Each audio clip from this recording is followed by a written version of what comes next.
Alexander Sutherland Neill. Alexander Sutherland Neill was born in Ford, Scotland on October 17, 1883, into a family of 13 children. 18, including Alexander, survived their early childhood. His father and mother were both teachers whose guiding principles at home and at school were influenced by the Calvinistic attitude, being strict in discipline and using excessive control. When Alexander was 17, he became an apprentice teacher under his father for 4 years. Then, in 1906, he taught for 2 months under a headmistress, whom he feared, before accepting another teaching position at Newport, where he taught for 2 years. He then went to Edinburgh University from 1908 to 1912, graduating with a master's in English. He originally wanted to fulfill his life in journalism and was an employee at Edinburgh Publishing House, where at the age of 29 they moved him to London. This was the first time in 29 years he had crossed the border into England. While in London, he found his lifelong interest in socialism.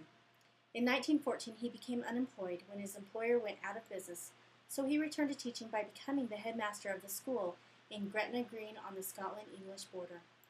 During the next few years, he wrote 5 books that journaled his experiences in education, that helped him explore his views and his philosophies that shaped his ideology. The series included A Dominie's Log, A Dominie Dismissed, A Dominie in Doubt, A Dominie Abroad. Throughout his life, he had 21 books published. His most famous book was Summerhill, A Radical Approach to Child Rearing. In 1970, he meets with Homer Lane, who is an American educator that has opened a school that Alexander Neill uses as a model when he opened Summerhill. From 1921 to 1927, he opened and closes 3 schools due to conflict with the government, conflict with his neighbors, and political unrest in Germany, Austria, and England. In 1927, he buys a large old house and calls his new school Summerhill.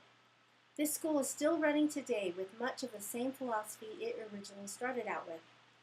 Alexander Neill passed away September 23, 1973, of pneumonia, and 1 month before he turned 90. His major contribution to education and to students was inner peace. He built a place where a child felt loved, respected, and understood. Alexander also helped those in education realize that children needed more than just book learning. I am assuming because of his upbringing, Neill was opposed to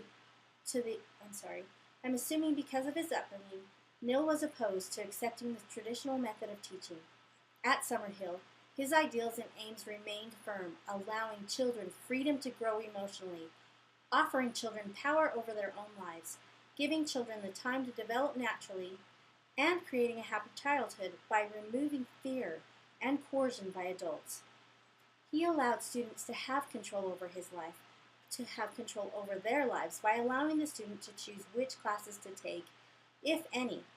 A student once bragged that he had never gone to class in 2 years. His students were encouraged to pursue their interest. Neill felt that if a student pursued their interest, they would learn more naturally because it was something they chose to learn. He also had students meet with him weekly for therapy sessions or private lessons to help them find their interests and ideals. All students met weekly together to help form community rules and define limits. In this self-government atmosphere, the student improved in personal development and socialization. His idea of complete freedom was a total failure, even though he would never admit it.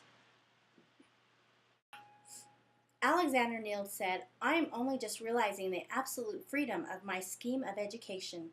I see that all outside compulsion is wrong, that inner compulsion is the only value, and if Mary or David wants to lazing about is the one thing necessary for the personalities at the moment. Every moment of a healthy child's life is a working moment. A child has no time to sit down and laze. Lazing is abnormal, it is recovery, and therefore it is necessary when it exists." Close quote. The students knew that Neill could expel them, and if things got to a point where they would interfere with another's happiness and freedom, he would stop it. But because Neill followed his ideology of freedom and self-determination, he would hire teachers who loved children, rather than hiring them for their skills in teaching content. Of the 21 books he wrote, he was well known for two of them.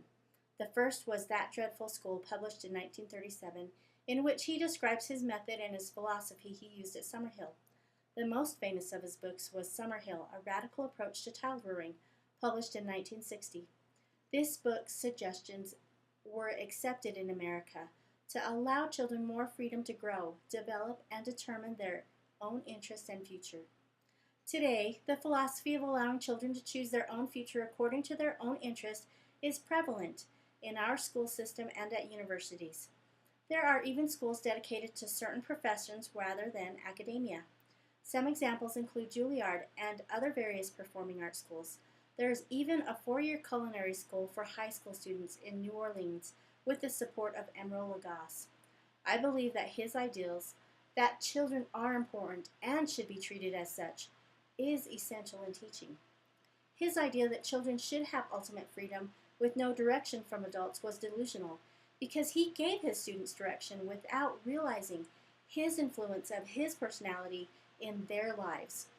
He was able to change the Calvinistic harsh way of teaching to a softer approach, helping teachers and parents to realize that children need respect, love. Children need to be valued and cherished.